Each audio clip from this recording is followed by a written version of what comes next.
Chennai Silk Saree Sale. Latest collections at unbelievable prices. Up to 50% offer or branded gifts. Srinagar, Velachery, Cropate and Thiruvallur. Meenakshi College of Nursing, Mangadu. And Arulmigu Meenakshi College of Nursing, Kanchipuram.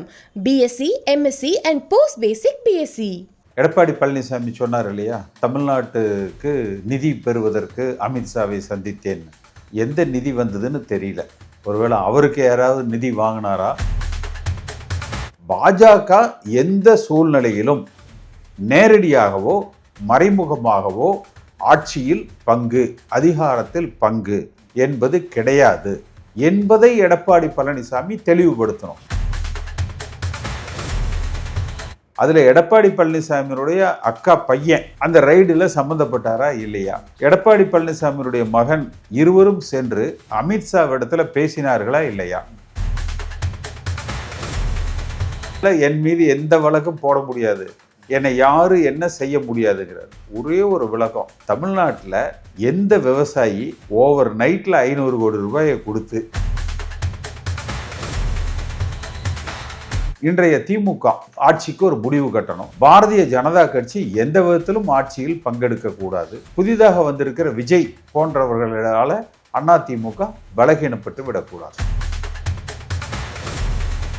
பாஜகவினுடைய ஆதரவால் ஸ்டாலின் அவர்களது அனுசரணையால் அதிமுக தலைவராக தொடர்ந்து கொண்டிருக்கிறார். உண்மையான அதிமுக கட்சி பலம் எடப்பாடி பழனிசாமிக்கே தெரியல. எடப்பாடியும் அவரோடு இருக்கிற இந்த முன்னாள் அமைச்சர்கள் OPS உள்பட, சசிகலா தினகரன் உள்பட இவர்கள் அவ்வளவு பேரும் சுயநலவாதிகள்.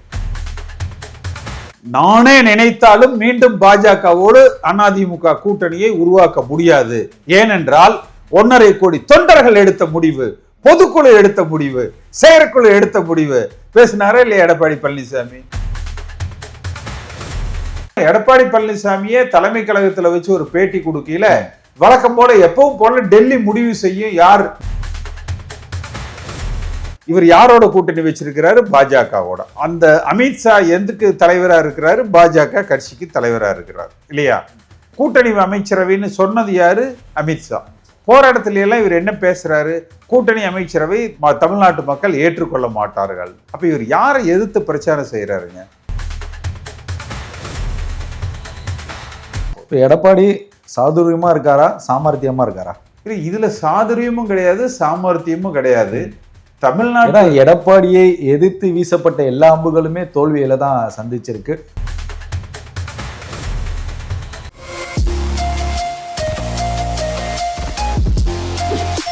Juicy, spark the happiness, quench the thirst naturally. பிடி வாய்ஸ் நேயர்களுக்கு அன்பு வணக்கங்கள். KC பழனிசாமி நம்மளோட இணைந்திருக்கிறார். சார் வணக்கம் சார். சார், என்ன நடக்குது அதிமுகவில்? நிறைய பரபரப்பான தகவல்கள்லாம் சொல்லப்படுது. இந்த பாஜக கூட்டணி அமைஞ்சதுலேருந்து அதிமுகவோட தரப்பு அதிருப்தியில் இருந்தாலும் மக்கள் மத்தியிலையும் சில விமர்சனங்களும் கேள்விகளும் தொடர்ந்து எழுந்துக்கிட்டே வருது. பாஜக ஒரு நெகட்டிவ் ஓட்டிங் பர்சன் உள்ள ஒரு கட்சி, அது எங்களுக்கு பாசிட்டிவ்னு எடப்பாடி ஒரு தனியார் தொலைக்காட்சியில் பேட்டி கொடுக்குறாரு. எப்படி சார் பார்க்குறது இது? பாரதிய ஜனதா கட்சி நிச்சயமாக எந்த விதத்திலும் அதிமுகவுக்கு பலம் சேர்க்கிற கட்சி இல்லை. அவர்கள் பலம் சேர்த்திருக்கலாம். அதாவது அதிமுக கூட்டணியில் எடப்பாடி பழனிசாமி சொன்னார் இல்லையா, தமிழ்நாட்டுக்கு நிதி பெறுவதற்கு அமித்ஷாவை சந்தித்தேன். எந்த நிதி வந்ததுன்னு தெரியல. ஒருவேளை அவருக்கு யாராவது நிதி வாங்கினாரா? தமிழ்நாட்டுக்கு எந்த நிதியும் அவர் அமித்ஷா சந்திப்புக்கு பிறகு இவரது சந்திப்புனால அதிமுக கூட்டணி வைத்ததால வந்ததாக தெரியல. அடுத்து அதிமுக கட்சிக்குமே பலம் சேர்க்கிற வகையில் இதுவரை பாரதிய ஜனதா கட்சி எந்த ஒரு நடவடிக்கையை எடுத்ததாக தெரியல. சரி, எதிரணியில் இருக்கிற திமுகவை பாரதிய ஜனதா கட்சி பெரிய அளவில் பலகீனப்படுத்துகிற நடவடிக்கையையும் எடுத்ததாக தெரியல. மாறாக கூட்டணி ஆட்சி என்று தமிழக வரலாற்றில் இதுவரை இல்லாதது, தமிழ்நாட்டு மக்களால் ஏற்றுக்கொள்ள இயலாத, தமிழ்நாட்டு மக்கள் வாக்களிக்க மறுக்கிற ஒரு சித்தாந்தத்தை அவர்கள் முன்வைக்கிறார்.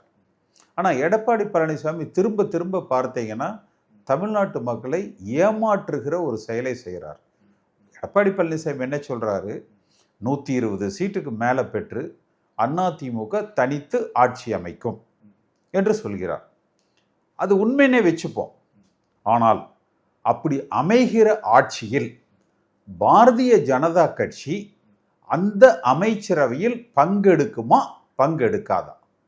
ஏன் நான் இதை கேட்குறேன்னா, இதுவரை இந்தியாவில் பாஜகவுக்கு கூட்டணியில் இருக்கிற எல்லா கட்சிகளும் பெரும்பான்மை இடங்களே கிடைத்தாலும் கூட தேர்தலில் கூட்டணி அமைத்து போட்டியிடுகிற அத்தனை கட்சிகளும் அந்த அரசாங்கத்தில் பங்கு கொடுக்குறாங்க. இப்போ சமீபத்தில் சந்திரபாபு நாயுடு எடுத்துங்க, பவன் கல்யாண் இல்லாமலே அவருக்கு மெஜாரிட்டி இருக்குது.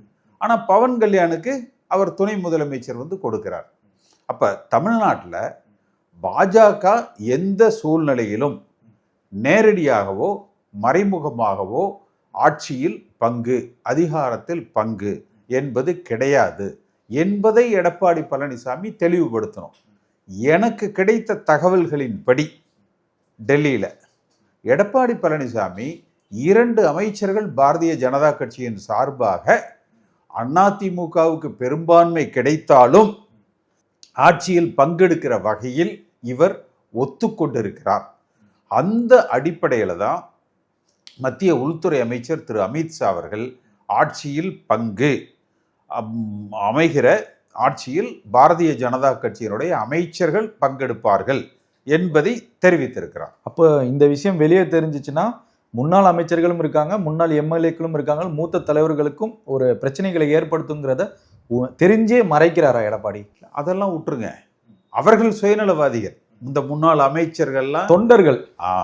அதிமுக தொண்டர்களும் தமிழ்நாட்டு வாக்காளர்களும் இதை ஏற்றுக்கொள்வார்களா? நேரடியாகவோ மறைமுகமாகவோ மதவாத சக்திகள், சாதியவாத அரசியலை முன் எடுப்பவர்கள், அவர்கள் தமிழகத்தை ஆளுவதை தமிழ்நாட்டு மக்கள் ஏற்றுக்கொள்வார்களா? அதே போல கேசி பழனிசாமி 4 வருடத்திற்கு முன்பு ஒரு தொலைக்காட்சிக்கு பேட்டி கொடுக்குறப்ப பாஜக 3 அஸ்திரங்களை ஏவ போகுதுங்கிற ஒரு விஷயத்த சொல்லியிருந்தீங்க. அது இப்போ நடந்திருக்குங்கிறதே ஒரு தோற்றம் தெரியுது. அந்த 3 யாரை கணிச்சு சொன்னீங்க? இல்லை, கிட்டத்தட்ட இன்றைக்கு அதுதான் நடந்துட்டு இருக்கு. இப்போ அப்படி 4 வருஷத்துக்கு முன்னாடி நான் சொன்னது உண்மையாக இல்லைன்னா, சென்ற ஆண்டு நாடாளுமன்ற தேர்தலில் கூட்டணி இல்லை என்று அறிவித்த எடப்பாடி பழனிசாமி மீண்டும் பாஜகவோடு ஏன் கூட்டணி சேருகிறார்? அந்த கூட்டணி ஆட்சி என்கிற அம்பு, வேலுமணி போன்றவர்கள் ஆர்எஸ்எஸோடு இணைந்து பணியாற்றுகிற அம்பு. அப்ப இதெல்லாம் இவர் அப்புறம் வழக்குகள், அந்த 3 அம்புகள்ங்கிறது என்ஃபோர்ஸ்மெண்ட் டைரக்டரேட்டு, சிபிஐ, வருமான வரித்துறை போன்ற வழக்குகள். இந்த 3 தானே. அப்ப இந்த 3 ஏவப்பட்டதனால் எடப்பாடி பழனிசாமி மீண்டும் பாஜக கூட்டணி என்கிற ஒரு நிலைப்பாட்டில் இருக்கிறார். அமித்ஷாவிடம் அடிபணிஞ்சு எடப்பாடி போகக்கூடிய ஒரு முக்கியமான ஒரு விஷயம் மறைஞ்சுதான் இருக்கு. அது வெளிப்படையாக யாருமே சொல்ல மாட்டீங்க. சொன்னால் பிரச்சனை வரும்ங்கிறது தெரியும். ஓரளவுக்கு ஒரு பிரச்சனையும் இல்லை, நேரடியா சொல்லலாம். இதுல என்ன பிரச்சனை வந்து, இப்போ நம்ம அது பொய் சொன்னாதானே நம்ம அது ஒரு சில ஒவ்வொருவரும் ஒரு சில கருத்துக்களை சொல்றாங்க. இது அரசியல்ல பொதுவான ஒரு விஷயம். இதுல நம்ம வெளிப்படையாகவே பேசலாம். எடப்பாடியோட சம்மந்தி வீட்டுல ரைடு நடந்ததா இல்லையா? அதுல எடப்பாடி பழனிசாமியுடைய அக்கா பையன் அந்த ரைடுல சம்பந்தப்பட்டாரா இல்லையா? எடப்பாடி பழனிசாமியுடைய மகன் வேலுமணி இருவரும் சென்று அமித்ஷாவிடத்துல பேசினார்களா இல்லையா? ஒரு அழுத்தத்தை கொடுத்தாரா இல்லையா? அப்போ அமித்ஷா விரைவாக கூட்டணி குறித்து ஒரு காலக்கெடுவை நிர்ணயித்து அதற்குள் நீங்கள் முடிவெடுக்க வேண்டும் என்று அறிவுறுத்தினாரா இல்லையா? அதை ஏற்று எடப்பாடி பழனிசாமி அவசரமாக சென்று அமித்ஷாவை சந்தித்து கூட்டணியை உறுதிப்படுத்தினாரா இல்லையா? இதை எடப்பாடி பழனிசாமி வெளிப்படையா சொல்லலாம். அதாவது ஒரு அரசியல் தலைவர் என்றால் மேடையில் பேசுகிறாங்க, அந்த இடத்துல யாருன்னு, இப்போ நான் ஒன்று சொன்னேன்னா நீங்கள் என்கிட்ட குறுக்கு கேள்வி கேட்குறீங்க. இப்போ எடப்பாடி பழனிசாமி மேடையில் நின்றுட்டு மைக்கு பிடிச்சி ஒரு கருத்தை சொல்லிட்டு போகிறாருன்னா யாரும் கேள்வி கேட்கறது. இப்போ நேற்று கூட பாருங்களேன், இந்த 2 நாளில் நான் அடிப்படையில் ஒரு விவசாயி, எனக்கு இதுக்கு முன்னாடி இப்போ இந்த பிரச்சாரத்தில் சொல்லியிருப்பார், என்கிட்ட எந்த கம்பெனியும் இல்லை, நான் செய்யறது விவசாயம்தான், விவசாயத்தில் வர்ற வருமானம் தான் என் வருமானம், அதனால என் மீது எந்த வழக்கும் போட முடியாது, என்னை யாரும் என்ன செய்ய முடியாதுங்கிறார். ஒரே ஒரு விளக்கம், தமிழ்நாட்டில் எந்த விவசாயி ஓவர் நைட்டில் 500 கோடி ரூபாயை கொடுத்து கோவத்தூரில் ஒரு 120 எம்எல்ஏக்களை சரி பண்ணி ஆட்சி அமைக்கிற அளவுக்கு என்ன விவசாயம் பண்ணுனா வருமானம் வரும். 500 கோடி எல்லாம் வேணாங்க, ஒரு 50 லட்சம் ரூபாய் வருஷத்துக்கு வருமா. இப்போ எனக்கு ஒரு 80-100 ஏக்கரா தோட்டம் இருக்கு, நானும் விவசாயம் பண்றேன், 50 லட்சம் கூட தேர மாட்டேங்குது. எடப்பாடி பழனிசாமி அந்த ரகசியத்தை மட்டும், ஹைவேல எப்படி விவசாயம் பண்றது, எல்லா அரசியல்வாதிக்கும் எல்லா தமிழ்நாட்டில் இருக்கிற அத்தனை விவசாயிகளுக்கு அது பயன்பெறும் இல்லையா, அவரையே வாழ்நாள் முழுக்க சிஎம்மா வச்சிடலாமே. அந்த ரகசியத்தை மட்டும் சொன்னார்னா இப்போ எடப்பாடி சாதுரியமா இருக்காரா சாமர்த்தியமா இருக்காரா? இல்லை, இதுல சாதுரியமும் கிடையாது சாமர்த்தியமும் கிடையாது. தமிழ்நாடு எடப்பாடியை எதிர்த்து வீசப்பட்ட எல்லா அம்புகளுமே தோல்வியில தான் சந்திச்சிருக்கு. உட்கட்சி விவகாரத்துல சொல்றேன். இதே கேசி பழனிசாமி அதிமுக தொண்டர்களை ஒன்றிணைக்கணும் ஒரு குழு அமைச்சிங்க, அதுவும் தோல்வியில தான் முடிஞ்சிச்சு. இன்னும் பல்வேறு அதிமுக இருந்த நிர்வாகிகள் செஞ்ச அனைத்துமே தோல்வியில முடிஞ்சு. கடைசியா ஓபிஎஸ் உடைய ஆதரவாளர் ஐயா நாங்க உங்க காலில் வந்து விழுந்துடுறோம் ஏத்துக்கோங்கிறாரு. அப்ப எடப்பாடி ஒரு சாமர்த்தியவாதி தானே. ஒரு அரசியல் கட்சியினுடைய நோக்கம் என்ன? இப்ப எடப்பாடி பழனிசாமி வெற்றி பெற்று விட்டார் என்றால் எப்ப எடுத்துக்கலாம்னா, அவர் அதிமுக தனி பெரும்பான்மையோடு பாஜக அங்கம் வகிக்காத ஒரு கூட்டணி ஆட்சியை நிறுவிவிட்டால் போற்றுதலுக்கும் பாராட்டுதலுக்கும் உரியவர். அம்மா அவர்கள் மறைவுக்கு பிறகு, அம்மா இருக்கும் பொழுது, மறைந்த பொழுது இவர்கிட்ட கொடுத்த கட்சி 140 சட்டமன்ற உறுப்பினர்கள், 130க்கு மேல சட்டமன்ற உறுப்பினர்கள், 50 நாடாளுமன்ற உறுப்பினர்கள், ஆளுகிற கட்சியாக அதிமுக கட்சி, 45% வாக்குகள், இதுதானே இவர்கிட்ட ஒப்படைக்கப்பட்டது. இன்றைக்கு நாடாளுமன்றத்தில் வெறும் ராஜ்யசபா எம்பிக்கு தான் இருக்கிறாங்க, லோக்சபாவில் எந்த எம்பியும் இல்லை. ராஜ்யசபாலையும் கூட ஒரு 4-5 பேர் தான் வந்து இருக்காங்க. 50 இருந்த இடத்துல இன்னைக்கு 5 தான் இருக்குது. சட்டமன்றம் இன்றைக்கு எதிர்கட்சியாக இருக்கிறது. அடுத்த முறை எப்படி இருக்கும்னு தெரியல. ஆளுங்கட்சியாக வருமா, இல்லை எதிர்கட்சியாக இருக்குமா, இல்லை இந்த எதிர்கட்சி அந்தஸ்து கூட பறிகொடுத்து இருப்பாரா, நமக்கு வந்து தெரியாது. அது மக்கள் தீர்மானிக்கணும். அப்போ எடப்பாடி பழனிசாமி சாதனையாளர், எடப்பாடி பழனிசாமி வெற்றி பெற்று விட்டார் என்றால் ஆளுகிற கட்சியாக அதிமுக உருவெடுக்கிற பொழுதுதான் நம்ம அதை உறுதியாக சொல்ல முடியும். வரவேற்பாரா? இல்லை, நிச்சயமா. அதுல எனக்கு ஒன்றும் மாற்று கருத்தே கிடையாது. எங்க நோக்கம் எடப்பாடி பழனிசாமிங்கிற ஒரு முக்கியம் இல்லைங்க. அதிமுக என்கிற கட்சி ஆளுகிற கட்சியாக இருக்கணும், அவ்வளவுதான். அது யார் ஆண்டா என்ன, அந்த கட்சி சார்பு யார் முதலமைச்சராக இருந்தா என்ன, ஆளுவது அதிமுகவாக இருக்கணும். இன்றைய திமுக ஆட்சிக்கு ஒரு முடிவு கட்டணும். பாரதிய ஜனதா கட்சி எந்த விதத்திலும் ஆட்சியில் பங்கெடுக்க கூடாது. புதிதாக வந்திருக்கிற விஜய் போன்றவர்களால அதிமுக பலகீனப்பட்டு விடக்கூடாது, அவ்வளவுதானே. அதை அவர் வென்று காட்ட வேண்டும். அதற்கு வாய்ப்பு இருக்கிறதா, மக்கள் ஏற்றுக்கொள்கிறார்களா என்பது இந்த வருகிற சட்டமன்ற தேர்தல் தான் தெரியும். மற்றபடி உட்கட்சியில வென்று விட்டார் என்றால் அதில் இன்னும் இன்றைக்கு கூட சென்னை உயர்நீதிமன்றத்தில் திரு ராம்குமார் ஆதித்தனும் சுரேன் பழனிசாமி அந்த வழக்கு இன்றைக்கு நடந்திருக்கிறது. அதிலும் கூட அதனால இந்த வழக்குகள் தொடர்ந்து கொண்டு இருக்கு. அதில் எடப்பாடி பழனிசாமி ஒரு உறுதியான இறுதி வெற்றியை அவர் பெற்றல. ஒரு மத்திய அரசாங்கத்துக்கிட்ட கட்சியை அடகு வச்சு அவர்கள் மூலமாக நீதிமன்றங்கள்லையும் தேர்தல் ஆணையத்திலையும் சில உத்தரவுகளை பெற்று 5 ஆண்டு காலம் ஒரு கோணம் வந்து எப்படி பார்க்கப்படுது அப்படின்னா, எடப்பாடியை மட்டுமே குறை சொல்லக்கூடிய ஒரு கோணமாக சில இடங்கள்ல இருக்கு. ஏன் இப்போ இன்னொரு கேள்வி நான் இங்க கேட்கிறேன் அப்படின்னா, ஓபிஎஸ்சி மெரினா பீச்சில் அமர சொல்லி வற்புறுத்தியது யார்? இரட்டை தலைமையை கொண்டு வந்தது யார்? சசிகலாவை பொதுச் செயலாளர் ஆக்கியது யார்? சசிகலாவால் எடப்பாடி பழனிசாமி முதல்வர்னு அறிவிச்சது யார்? இப்படி பல்வேறு கேள்விகள் எழுதில்ல. அப்போ ஒருவரை மட்டும் டார்கெட் செய்து, ஒருவரை மட்டும் அவதூறை ஏற்படுத்தி இந்த கட்சியை உடைக்கிற வேலையை யார் செஞ்சிருப்பாங்க? என்னை பொறுத்த வரைக்கும் அதிமுகவை முதல்ல பாரதிய ஜனதா கட்சி கிட்ட அடகு வச்சதே ஓபிஎஸ் தான். இப்போ சமீபத்தில் கூட என்னுடைய ஃபேஸ்புக்கில் ஒரு இது போட்டிருப்பேன். அதாவது இந்த இயக்கத்தை உருவாக்கியவர்கள் எம்ஜிஆர், ஜெயலலிதா. இந்த இயக்கத்தை அடகு வைத்தவர்கள் ஓபிஎஸ், இபிஎஸ். இந்த இயக்கத்தை தங்கள் குடும்ப சொத்தாக பாவித்து 30 ஆண்டு காலம் அனுபவித்தவர்கள் சசிகலா, தினகரன். இந்த இயக்கத்தை காப்பாற்ற போராடி கொண்டிருப்பவர்கள் அதிமுக தொண்டர்கள் நான் உள்பட, இதுதான் போட்டிருப்பேன். அப்போ இவர்கள் எல்லோரும் குற்றவாளிகள். நான் வந்து ஓபிஎஸ் எங்கேயாவது ஆதரித்து பேசியிருக்கிறேன்னா இல்லை, சசிகலாவை எங்கேயாவது ஆதரித்து பேசியிருக்கிறேன்னா என்ன, தினகரன் ஆதரித்து பேசியிருக்கிறேன்னா என்ன, இல்லை அதெல்லாம் இல்லை. அதனால இவர்கள் எல்லோருமே குற்றவாளிகள். அதனால இதில் ஒன்றும் எடப்பாடி பழனிசாமி மட்டும்தான் தவறிழைத்தவர் என்றெல்லாம் இல்லை. எடப்பாடியும் அவரோடு இருக்கிற இந்த முன்னாள் அமைச்சர்கள் ஓபிஎஸ் உள்பட, சசிகலா, தினகரன் உள்பட இவர்கள் அவ்வளவு பேரும் சுயநலவாதிகள். மகனை காப்பாற்ற எடப்பாடி பயப்படுறாரா பாஜக கிட்ட, இல்ல கொடநாடு வழக்குல ஏதாவது மாற்றம் அடைஞ்சிடுங்கிற பயம் இருக்கா? இல்லை, எதா வேணாலும் இருக்கலாம். கொடநாடு வழக்கில் ஸ்டாலின் தானே நடவடிக்கை எடுக்கணும், ஏன் எடுக்காமல் இருக்காரு? கொடநாடு கொள்ளை வழக்கில் உண்மை குற்றவாளியை கண்டறிவேன் சொன்னது யாருங்க?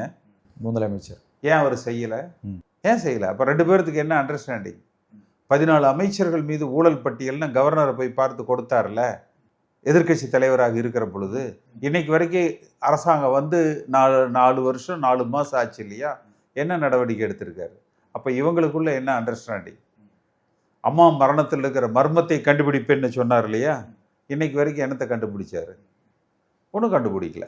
ஸ்டாலினுடைய பலம் பலகீனமான அதிமுக தலைமை, எடப்பாடியினுடைய பலம் பலகீனமான ஒரு முதலமைச்சர், இதுதான். அப்போ 2 பேரும் அவர்கள் பலத்தால் தமிழ்நாட்டு அரசியலை நடத்தலை, இருவரும் எதிராளியின் பலகீனத்தால் காலத்தை ஓட்டிட்டு இருக்காங்க. சரி, இப்போ செங்கோட்டையன் வந்து எந்த நிகழ்ச்சியிலையும் இப்போ தற்போது பங்கேற்றுக்கிறது இல்லை. பட் ஆனால் மூத்த அரசியல்வாதி, அதிமுகவில் ஒரு பேரும் புகழும் இருந்தவர், இரு தலைவர்கள்ட்டையுமே ரொம்ப பாசத்திற்குரியவர். ஆனால் அவர் அடிக்கடி டெல்லி சென்று வந்து சில பரபரப்பான சூழலை ஏற்படுத்தியிருக்காரு. எடப்பாடி நீங்கள் தலைவர் இல்லைனாலும் நாங்கள் இன்னொரு தலைவரை தேர்ந்தெடுத்து வைத்துட்டோம்னு பாஜக சொல்லாமல் சொல்லுதா? இல்லை, அதாவது இந்த சித்து விளையாட்டுகளுக்கெல்லாம் அதிமுக தொண்டர்கள் பயப்பட மாட்டாங்க. ஏன்னா இதில் யாருமே எடப்பாடி பழனிசாமியை பார்த்தோ, செங்கோட்டையனை பார்த்தோ, ஓபிஎஸ்ஸை பார்த்தோ, சசிகலாவை பார்த்தோ, தினகரனை பார்த்தோ அதிமுகவுக்கு வந்தவர்கள் இல்லை. இப்போ என் போன்றவர்கள், ஏன் நான் எல்லாரையும் தாக்கி பேசுகிறேன்? நான் எம்ஜிஆரால் அரசியலுக்கு வந்தவன், எம்ஜிஆரால் அதிமுகவுக்கு வந்தவன், எம்ஜிஆரால் சட்டமன்ற உறுப்பினர் ஆக்கப்பட்டவன், ஜெயலலிதா அம்மாவால் நாடாளுமன்ற உறுப்பினர் ஆக்கப்பட்டவன்.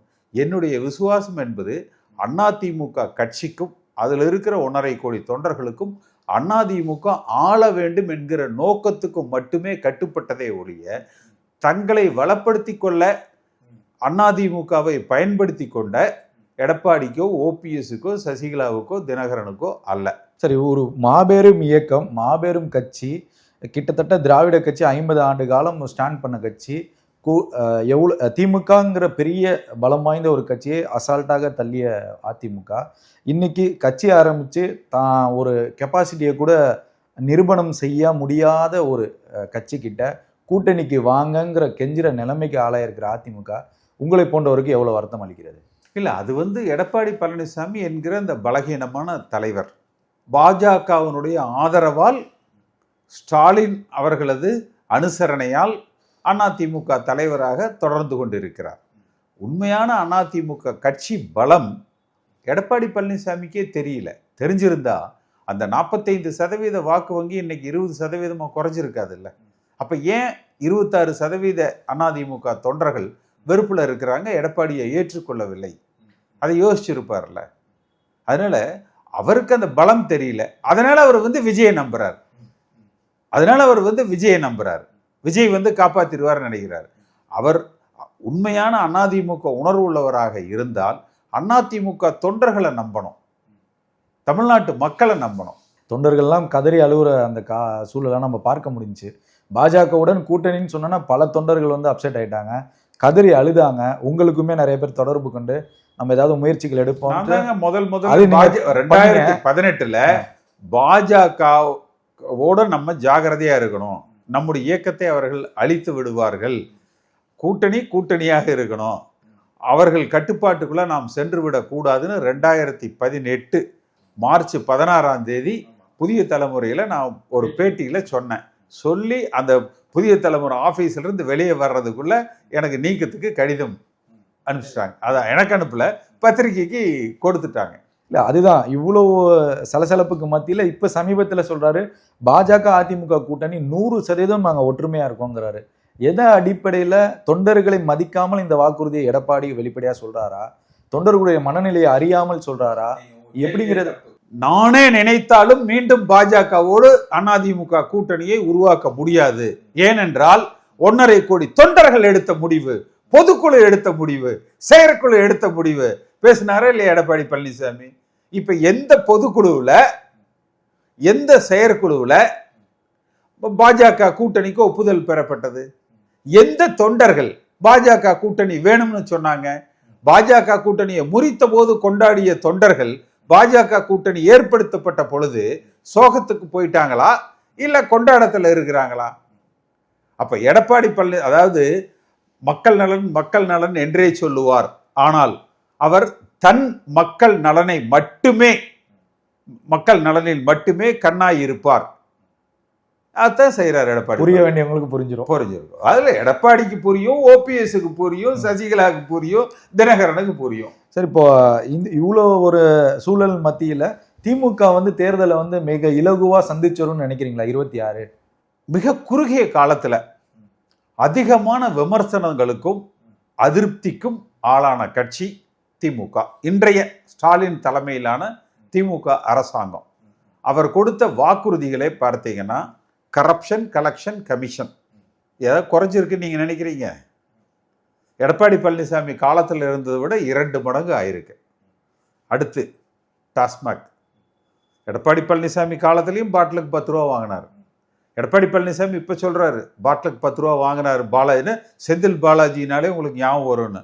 ஆனா அந்த செந்தில் பாலாஜியே சொன்னாரு, எப்ப தங்கமணியும் வாங்கினாரு, நத்தம் விஸ்வநாதனும் வாங்கினாங்க, இது காலங்காலமா அதிமுகவில் தான் வாங்கினது, அதுக்குத்தான் 1000 சில்லற கேஸ் ரிஜிஸ்டர் ஆயிருக்குது, அதுக்குத்தான் என்ஃபோர்ஸ்மெண்ட் டைரக்டரேட் சர்ச் பண்ணாங்கன்னு அன்னைக்கு எடப்பாடி பழனிசாமி பதில் சொன்னாருன்னு நினைக்கிறீங்க? பேசவே இல்லை. அப்ப அதுல ஆனா எடப்பாடி பழனிசாமி காலத்துல இந்த கஞ்சா, குட்கா, கூலிப்பு, இந்த போதை வஸ்துக்கள் இவ்வளவு நடமாட்டம் இல்லை. ஆனா இன்றைய அரசாங்கத்துல மிக அதிகமாக இருக்கு. அதே போல சட்டம் ஒழுங்கு, தூத்துக்குடி, அந்த திருநெல்வேலியில இந்த சாத்தான்குளத்துல இது போற ஒரு அங்கொன்றும் இங்கொன்றுமாக இருந்தது. ஆனா இன்னைக்கு எடுத்தீங்கன்னா கொள்ளைக்கு தனியா ஒரு பேஜ் பத்திரிகைகள்ல வேணும். அந்த அளவுக்கு தமிழ்நாட்டினுடைய சட்டம் ஒழுங்கு மிக மோசமான ஒரு நிலையில இருக்கு. அப்ப ஒரு மிக பலகீனமான இந்த அரசாங்கம். ஆனா ஏன் இதை வீழ்த்துவதற்கு எடப்பாடி பழனிசாமி இவ்வளவு திணறாருன்னா, அதிமுகவை நம்பணும், அதிமுகவை ஒற்றுமைப்படுத்தணும். வலிமையான அதிமுக, ஒன்றுபட்ட அதிமுக தனித்து நின்று திமுகவை வீழ்த்துகிற வல்லமை பெற்றது. இவர் தன் பலம் தனக்கே தெரியாம அமித்ஷாட்ட போய் பாஜக இடத்துல சரண்டர் ஆன காரணத்தினால அதை காம்பன்சேட் பண்றதுக்கு இவர் விஜய்க்கு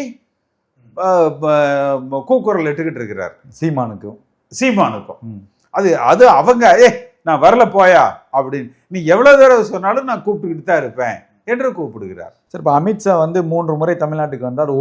ஒரே ஒரு முறை எடப்பாடி பழனிசாமி தான் முதல்வர் வேட்பாளர், முதல்வருங்கிற முதல் முறை சொன்னார். முதல் முறை. அப்புறம் அதுக்கப்புறம் சொல்ல அதிமுக இருந்து ஒருத்தர் முதலமைச்சர் ஆவார்னு சொன்னார். இதுதான் நடந்திருக்கு. ஹெச் ராஜா போன்றவர்கள் மத்திய தலைமை முடிவு எடுக்கணும்னாரு. அப்புறம் எடப்பாடி பழனிசாமியே தலைமை கழகத்துல வச்சு ஒரு பேட்டி கொடுக்கல, வழக்கம் போல எப்பவும் போல டெல்லி முடிவு செய்யும் யார் முதலமைச்சர் வேட்பாளர் அப்படி குழப்பங்கள் இருந்துச்சு. ஆனா தன்னை நான் தான் ஒரு சிஎம் கேண்டிடேட்னு சொல்லி தான் இந்த சுற்றுப்பயணத்தை மேற்கொண்டிருக்காரு. இப்ப அவர் சொல்றாரு அப்படின்னு சொல்லிட்டு அது அவங்க ஓனர்ல சொல்லணும். என்ன சார் இப்படி சொன்னா இப்படி? அவர் தாங்க சொல்றாரு. நீங்க இதுல எனக்கு புரியாத ஒரு வினோதமே இதுல என்னன்னா, இவர் யாரோட கூட்டணி வச்சிருக்கிறாரு? பாஜகவோட. அந்த அமித்ஷா எதுக்கு தலைவரா இருக்கிறாரு? பாஜக கட்சிக்கு தலைவரா இருக்கிறார் இல்லையா? கூட்டணி அமைச்சரவைன்னு சொன்னது யாரு? அமித்ஷா. போற இடத்துல எல்லாம் இவர் என்ன பேசுறாரு? கூட்டணி அமைச்சரவை தமிழ்நாட்டு மக்கள் ஏற்றுக்கொள்ள மாட்டார்கள். அப்ப இவர் யாரை எதிர்த்து பிரச்சாரம் செய்யறாருங்க? கூட்டணி கட்சியை அவங்கள கூட வச்சுக்கிட்டு அமித்ஷாவுக்கு எதிரான பிரச்சாரத்தை பண்ணிட்டு இருக்காரு. நீங்க எதிர்த்து பேச வேண்டியது ஸ்டாலினுக்கு. இதை நான் 1-2 பேட்டியில சொன்னேன். உடனே பாத்தீங்கன்னா இன்னைக்கு ஸ்டாலினை வந்து அவனை இவனே வாடா போடா பிரச்சாரங்கள்ல திமுகவை பத்தி ஒத்தை ஒத்த வர்றையா அப்படின்னு சொல்லிட்டு விட்டா நீ குத்துட்டி எடுத்துட்டு கிளம்பிடுவார் போல் இருக்கு. ஏன்னா அவரோட குத்துட்டி வரலாறு தெரியுமில்ல, தெரியாதா அவங்களுக்கு? பரவாயில்ல சார், வேணாம். ஆமா, அவருக்கு ஒரு குத்துட்டிக்கும் அவருக்கு ஒரு தொடர்பு இருக்கு. விட்டா குத்துட்டி எடுத்துட்டு கிளம்பிடுவார் போல் இருக்குது. அது அல்ல, ஒரு அரசியல் தலைவர் என்பவர் ஒரு முதலமைச்சரா இருந்திருக்காரு 4 வருஷம். அதுதான் இவரே முதலமைச்சரா இருந்திருக்கிறாரு. இவரே முதலமைச்சரா இருந்திருக்கிறாரு. அந்த மேடை நாகரீகம், ஒரு அரசியல் பண்பாடு, இதெல்லாம் வந்து தேவை. அது குறைஞ்சிருச்சு இல்ல. எடப்பாடி பழனிசாமி கிட்ட அது இல்லை, அவ்வளவுதான். அது குறைஞ்சிருச்சுன்னு நீங்க எல்லாரையும் குறை சொல்ல முடியாது. எடப்பாடி பழனிசாமி கிட்ட அது இல்லை. சரி, இவ்வளவு நேரம் பல்வேறு கேள்விகளுக்கு பதிலளித்தவங்க நன்றி சார்.